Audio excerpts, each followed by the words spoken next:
Before we begin, hit like and subscribe to watch more stories about underdogs who proved the world wrong when they had nothing left to lose. Now let's dive into this incredible story. The parking lot of Apex Motors was gleaming and perfect. Polished concrete, perfectly aligned spaces. High-end vehicles parked like trophies. Teslas, Ferraris, and Mercedes SUVs that cost more than houses. But on this Tuesday morning in October, there was one car that didn't belong. A 1970 black Mustang. Not pristine, not showroom condition. Worn tires, paint that had faded from years of sun. A hood that had been welded and re-welded so many times that you could see the history of repairs written across its surface. It belonged to Marcus Williams, the night janitor at Apex Motors. Marcus was pushing his cleaning cart to the executive parking garage at 6:30 a.m. when he saw him. Richard Castellano, the CEO of Apex Motors. A man worth $3.2 billion.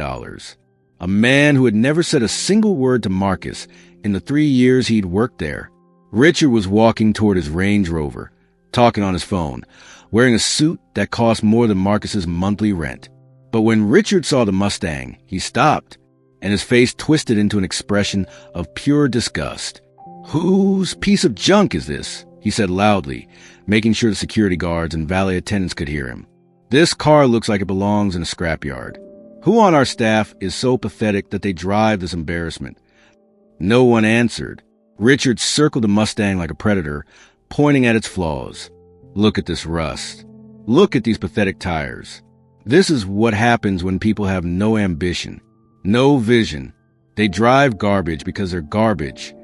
He was looking directly at Marcus now, his eyes filled with contempt. "Tell me, whoever owns this disaster, don't you have any self-respect? Working here, seeing what success looks like, and you show up in this relic?" Marcus kept pushing his cleaning cart, trying to stay invisible. But Richard wasn't done. "You know what? Whoever owns this car needs to understand something. You don't belong here. Not at Apex Motors. We're building the future. And the future doesn't have room for people who can't even take care of themselves, let alone build something meaningful." Security laughed. The valet smirked. One executive standing nearby shook his head as if agreeing with every word. But Marcus said nothing. He finished pushing his cart past the Range Rover and headed back inside the building. He had offices to clean, bathrooms to scrub, a floor to wax. Nobody noticed the pain in his eyes as he walked away.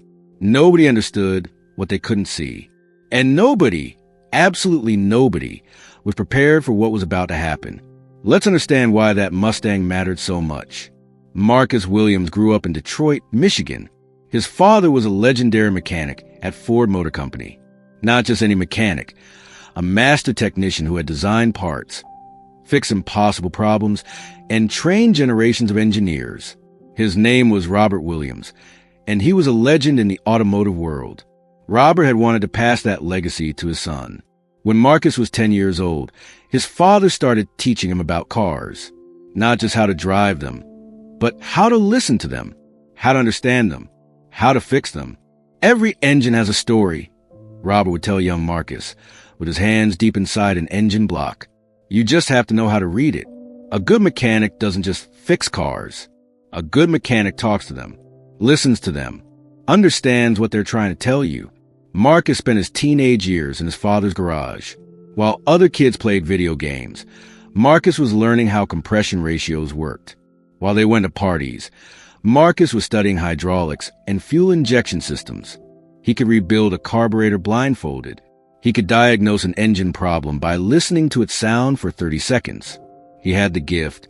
Then, when Marcus was 18 years old, his father died of sudden heart attack while working under a car. The garage closed. The tools were sold. And Marcus's dream died with his father. Instead of going to college, instead of pursuing engineering like he'd planned, Marcus got a job at a local manufacturing plant to help support his mother. But the plant closed 3 years later. Then another job disappeared. Then another. By the time Marcus was 35, he'd been laid off 6 times. The automotive industry had changed. Companies outsourced their work. Automation replaced workers. And Marcus, despite his incredible knowledge and skill, found himself unemployable in the industry that was his passion. That's when he got the job at Apex Motors as a night janitor. It wasn't what he wanted. It wasn't what he was capable of, but it paid his bills and helped his mother keep her house. The Mustang was different, though. 10 years ago, Marcus had bought that 1970 Mustang for $2,000 from a junkyard. Nobody thought he was smart for doing it. Everyone said he was wasting money on a dying dream. But Marcus saw something in that car that no one else could see. He saw potential. Over the past decade, Marcus had rebuilt that Mustang himself, in his spare time, in a small garage behind his mother's house. He'd worked on it at night, on weekends, on his days off. He'd saved every penny and poured it into restoring that car. Not because he wanted to impress anyone, but because it was the only way he could stay connected to his father's memory. The only way he could prove to himself that he still had the gift. That Mustang wasn't garbage. It was a masterpiece of patience and dedication. Marcus had engineered every component. He'd modified the engine himself, increasing its horsepower from 200 to 340. He designed custom parts that worked in harmony with each other. He created something that shouldn't have been possible on a budget that would make most mechanics laugh. That Mustang was worth maybe $40,000 in the current market. For a 70 Mustang in excellent condition, that was respectable but not extraordinary. But the engine inside that car, the one Marcus had designed and built, was worth at least $200,000. Maybe more. None of that mattered to Richard Castellano. All he saw was an old, worn car, and he had judged the man who drove it as worthless. This is where the real tension builds. Apex Motors was in crisis, and nobody except the top executives knew about it. The company had been hired to build a revolutionary engine for a European luxury car manufacturer, a company called Prometheus Automotive. The contract was worth $2 billion. It would secure Apex's position as the world's leading engine manufacturer for the next decade. But there was a problem. The engine kept failing during testing. It would run perfectly for exactly 47 minutes, then overheat and shut down. The engineering team had been working on it for 4 months. Every engineer at Apex Motors had looked at it. The best minds in the industry had been brought in as consultants. Nothing worked. The European clients were flying in today for a final demonstration. If the engine failed again, they would pull the contract. Apex Motors would lose the $2 billion. Stock prices would collapse. Thousands of employees would be laid off. Richard Castellano had called an emergency meeting at 7 a.m. with his top engineers and consultants. The conference room was tense and silent, filled with the energy of people who knew they were about to fail. "We have 6 hours," Richard said coldly. 6 hours to fix this engine or watch this company implode. "I don't care how you do it. I don't care what you try, but we will not fail. Do you understand me?" The engineers nodded, but their faces revealed the truth. They didn't know what to do.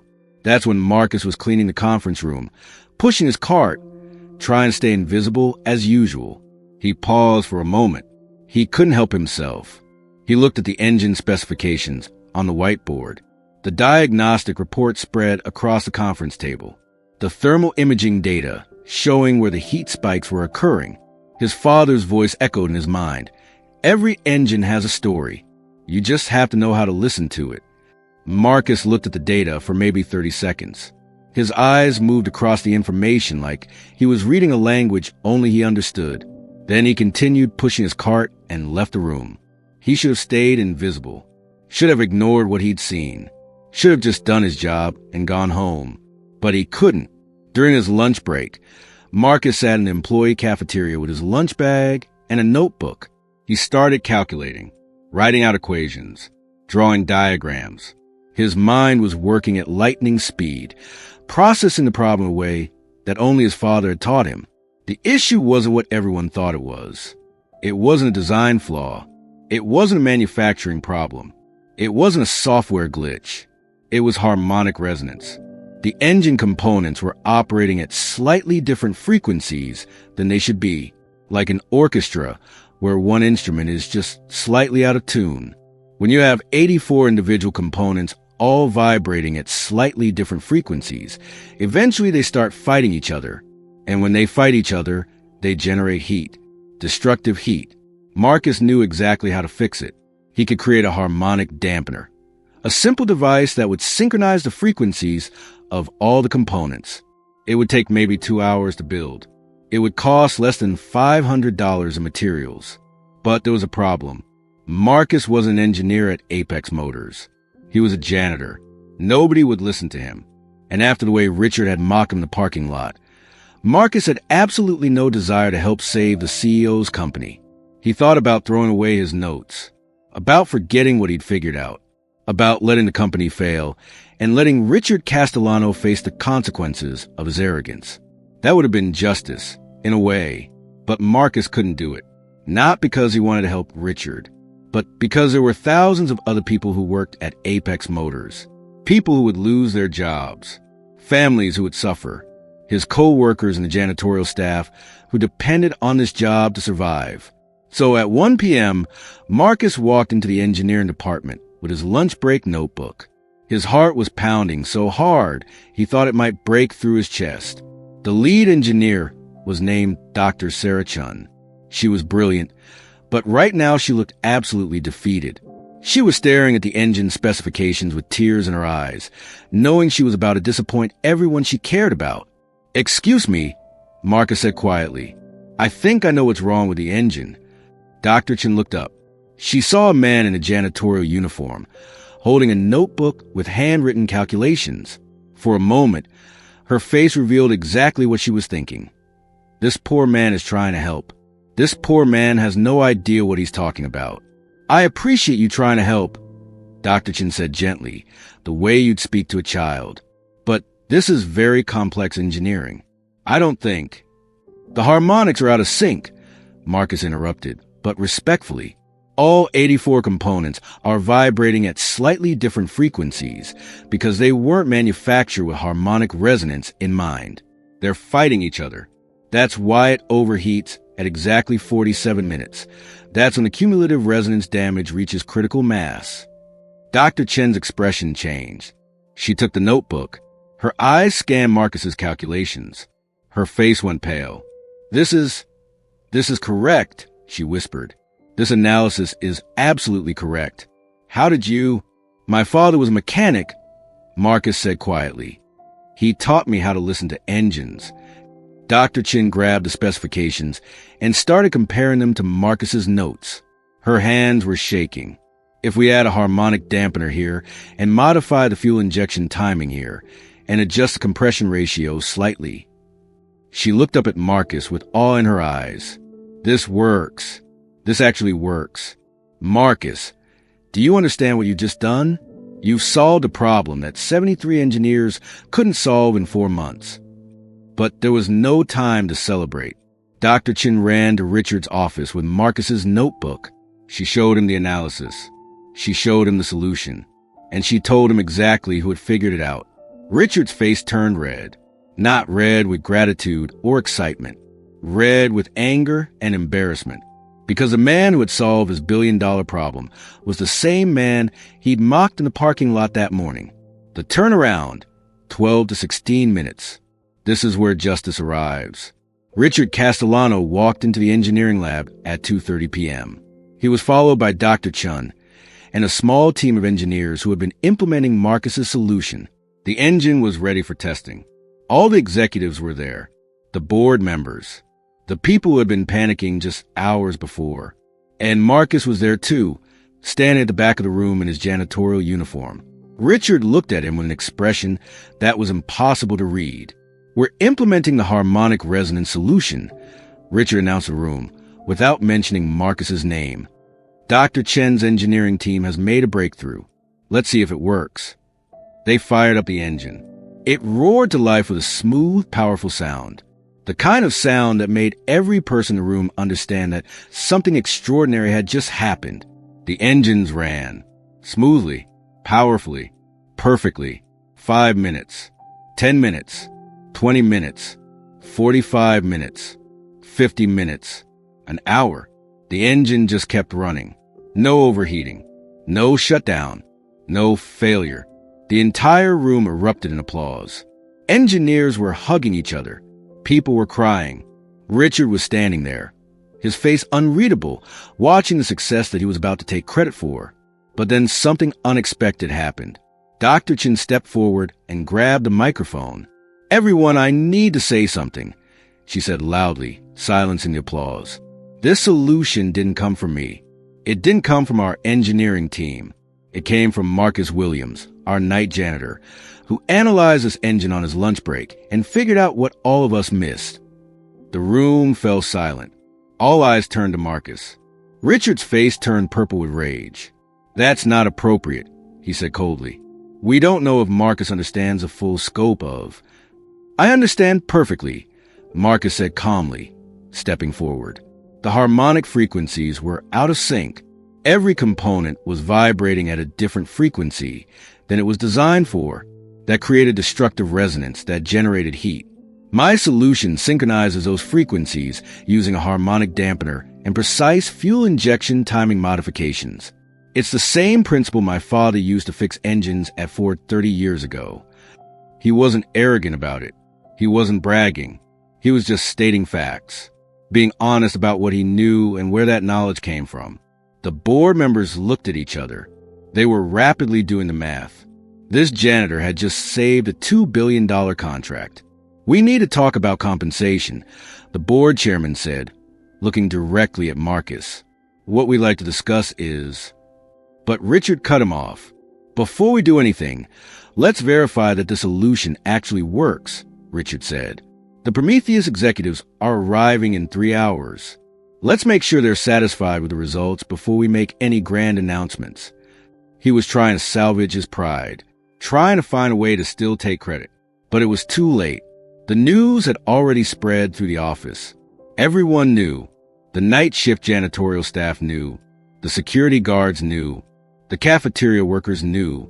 By the time the Prometheus executives arrived, the entire company knew that the CEO had mocked the man who saved the company.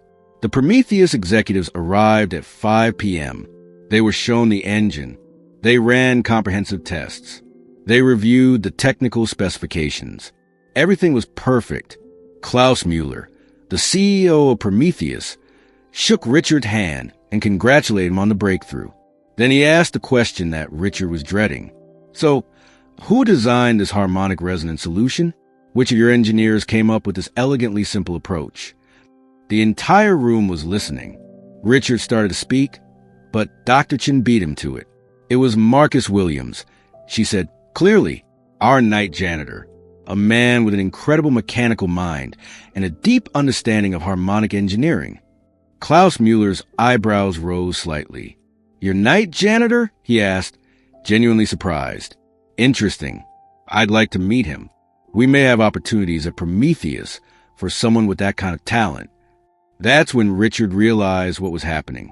The man he'd humiliated in the parking lot that morning had just secured a $2 billion contract. And now that man was being offered a job by one of the most prestigious automotive companies in the world. Richard had crushed him with words, and Marcus had crushed Richard with competence. Now we explore what the story teaches us about pride, judgment, and where real talent actually comes from.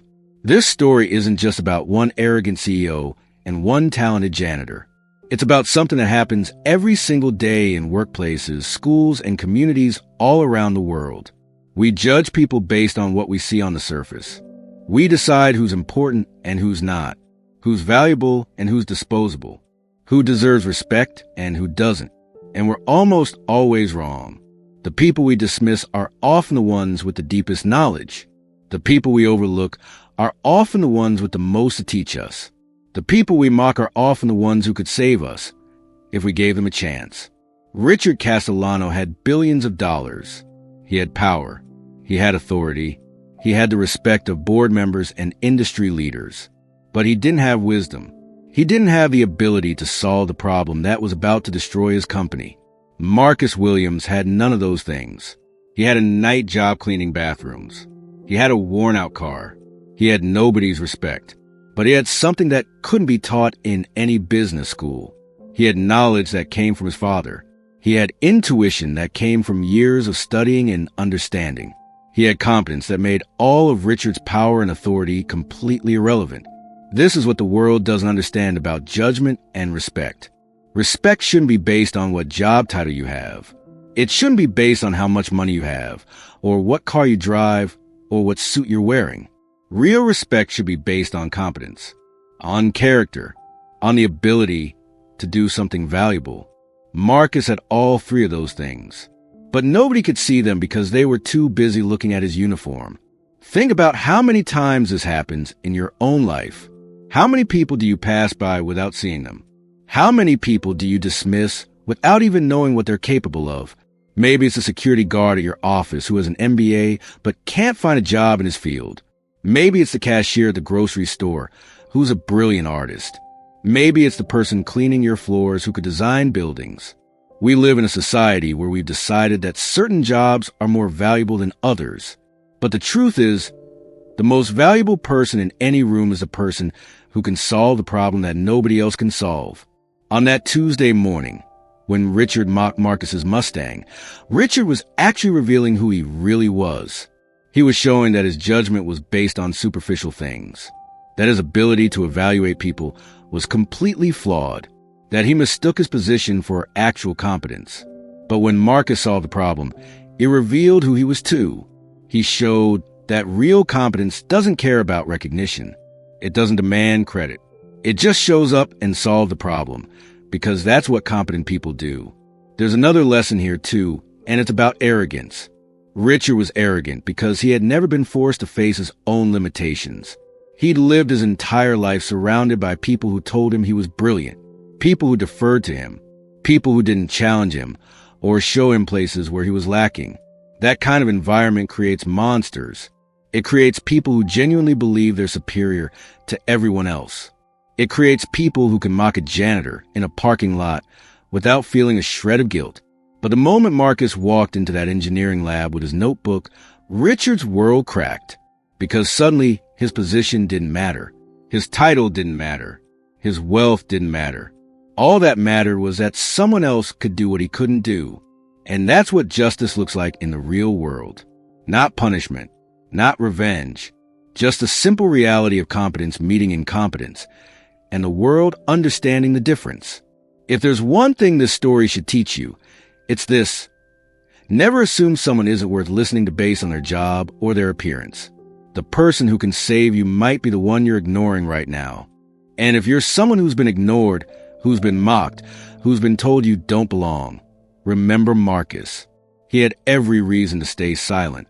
He had every reason to let the company fail. But he chose to show what he was capable of anyway. That's real strength. Not the strength to mock someone, but the strength to help them even after they've hurt you. Closing and call to action. Like and subscribe to watch more inspiring stories about people who prove that real talent can't be hidden, no matter how hard others try to dismiss them. These are the stories that remind us what truly matters in life. Don't forget to hit the notification bell so you never miss another incredible story. In the comments below, tell us, have you ever been underestimated because of your job or your appearance? Or have you underestimated someone and been proven wrong? Share your story with us, because these moments of real human connection are what change the world. And here's a detail only the sharpest viewers will notice. At the moment Richard said Marcus doesn't belong at Apex Motors, he had no idea that Marcus's knowledge was worth billions of dollars. The question isn't who belongs somewhere. The question is who can do what needs to be done. And competence doesn't care about your opinion. Thank you for watching. We'll see you in the next video.